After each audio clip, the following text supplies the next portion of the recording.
नमो भगवते वासुदेवाय।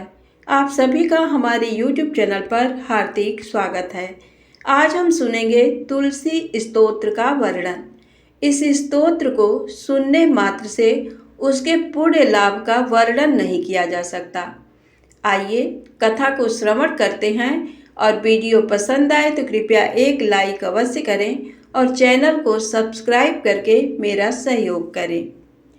एक बार सतानंद जी के शिष्यों ने कहा, नाथ, ब्रह्म वेत्ताओं में श्रेष्ठ आपने पूर्व काल में ब्रह्मा जी के मुख से तुलसी जी के जिस स्तोत्र का श्रवण किया था उसको हम आपसे सुनना चाहते हैं। तब सतानंद जी बोले, शिष्यगण, तुलसी का नामोच्चारण करने पर असुरों का दर्प दलन करने वाले भगवान श्री विष्णु प्रसन्न होते हैं। मनुष्य के पाप नष्ट हो जाते हैं तथा उसे अक्षय पुण्य की प्राप्ति होती है। जिसके दर्शन मात्र से करोड़ों गोदान का फल होता है, उस तुलसी का पूजन और वंदन लोग क्यों ना करें। कलयुग के संसार में वे मनुष्य धन्य हैं जिनके घर में सालग्राम शिला का पूजन संपन्न करने के लिए प्रतिदिन तुलसी का वृक्ष भूतल पर लहलहाता रहता है। जो कलयुग में भगवान श्री केशव की पूजा के लिए पृथ्वी पर तुलसी का वृक्ष लगाते हैं, उन पर यदि यमराज अपने किंकरों सहित रुष्ट हो जाएं, तो भी वे उनका क्या कर सकते हैं। तुलसी, तुम अमृत उत्पन्न हो और केशव को सदा ही प्रिय हो। कल्याणी, मैं भगवान की पूजा के लिए तुम्हारे पत्तों को चुनता हूँ। तुम मेरे लिए वरदायिनी बनो। तुम्हारे श्रीअंगों से उत्पन्न होने वाले पत्रों और मंजरियों द्वारा मैं सदा ही जिस प्रकार श्रीहरि का पूजन कर सकूं, वैसा उपाय करो। पवित्रांगी तुलसी, तुम कलिमल का नाश करने वाली हो। इस भाव के मंत्रों से जो तुलसी दलों को चुनकर उनसे भगवान वासुदेव का पूजन करता है, उसकी पूजा का करोड़ों गुना फल होता है। देवेश्वरी, बड़े बड़े देवता भी तुम्हारे प्रभाव का गायन करते हैं। मुनि, सिद्ध, गंधर्व, पाताल निवासी, साक्षात नागराज, शेष तथा संपूर्ण देवता भी तुम्हारे प्रभाव को नहीं जानते। केवल भगवान श्री विष्णु ही तुम्हारी महिमा को पूर्ण रूप से जानते हैं। जिस समय क्षीर समुद्र के मंथन का उद्योग प्रारंभ हुआ था, उस समय श्री विष्णु के आनंदांश से तुम्हारा प्रादुर्भाव हुआ था। पूर्व काल में श्री हरि ने तुम्हें अपने मस्तक पर धारण किया था। देवी, उस समय श्री विष्णु के शरीर का संपर्क पाकर तुम परम पवित्र हो गई थी।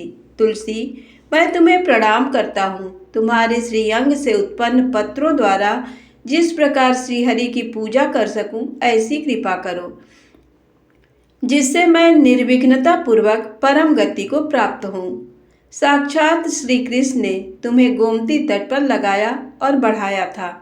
वृंदावन में विचरते समय संपूर्ण जगत और गोपियों के हित के लिए तुलसी का सेवन किया। जगत प्रिया तुलसी पूर्व काल में वशिष्ठ जी के कथनानुसार श्री रामचंद्र जी भी राक्षसों का वध करने के उद्देश्य से सरयू के तट पर तुम्हें लगाया था। तुलसी देवी, मैं तुम्हें प्रणाम करता हूँ। श्री रामचंद्र जी से वियोग हो जाने पर अशोक वाटिका में रहते हुए जनक किशोरी सीता ने तुम्हारा ही ध्यान किया था, जिससे उन्हें पुनः अपने प्रियतम का समागम प्राप्त हुआ। पूर्व काल में हिमालय पर्वत पर भगवान शंकर की प्राप्ति के लिए पार्वती देवी ने तुम्हें लगाया और अपनी अभीष्ट सिद्धि के लिए तुम्हारा सेवन किया था। तुलसी देवी, मैं तुम्हें नमस्कार करता हूँ। संपूर्ण देवांगनाओं और किन्नरों ने भी दुःस्वप्न का नाश करने के लिए नंदन वन में तुम्हारा सेवन किया था। देवी, तुम्हें मेरा नमस्कार है। धर्मारण्य गया में साक्षात पितरों ने तुलसी का सेवन किया था। दंडकारण्य में भगवान श्री रामचंद्र जी ने अपने हित साधन की इच्छा से परम पवित्र तुलसी का वृक्ष लगाया तथा लक्ष्मण और सीता ने भी बड़ी भक्ति के साथ उसे पोसा था।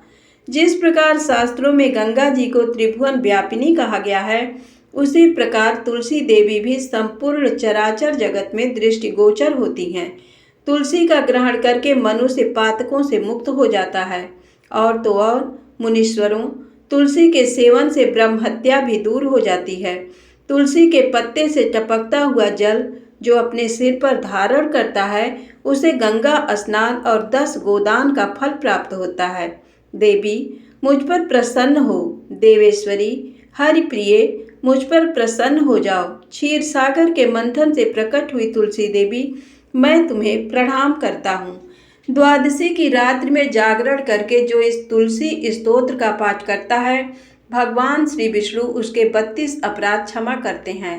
बाल्यावस्था, कुमारावस्था, जवानी और बुढ़ापे में जितने पाप किए होते हैं वे सब तुलसी स्तोत्र के पाठ से नष्ट हो जाते हैं। तुलसी के स्तोत्र से संतुष्ट होकर भगवान सुख और अभ्युदय प्रदान करते हैं। जिस घर में तुलसी का स्तोत्र लिखा हुआ विद्यमान रहता है उसका कभी अशुभ नहीं होता, उसका सब कुछ मंगलमय होता है, किंचित भी अमंगल नहीं होता, उसके लिए सदा सुकाल रहता है। वह घर प्रचुर धन धान्य से भरा रहता है।